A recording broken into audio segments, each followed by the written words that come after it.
लोकसभा 2024च्या अनुषंगाने आज मतदानाला सुरुवात झालेली आहे। आपण उभे आहोत सावनेर तालुक्यातल्या एका मतदान केंद्रावरती। सकाळचे 7 वाजलेले आहे आणि या मतदान केंद्रावरती मतदारांनी यायला सुरुवात केलेली आहे।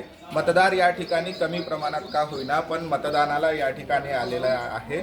आपला हक्क बजावण्यासाठी मतदार या ठिकाणी आपल्या कामाचं नियोजन करून मतदान केंद्रावरती पोहोचलेले आहे। आपण बघूया की या मतदान केंद्रावर किती प्रमाणामध्ये मतदार आलेले आहे आणि मतदान करण्यासाठी कशी का व्यवस्था प्रशासनाकडून या मतदान केंद्रावरती करण्यात आलेली आहे।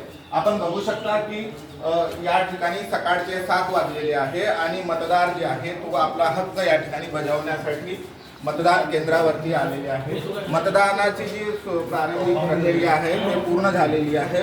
अधिकाऱ्यांनी सर्व जे पूर्तता जी आहे त्या करून मतदाराला आता मतदान करण्यासाठी या ठिकाणी सोडलेलं आहे।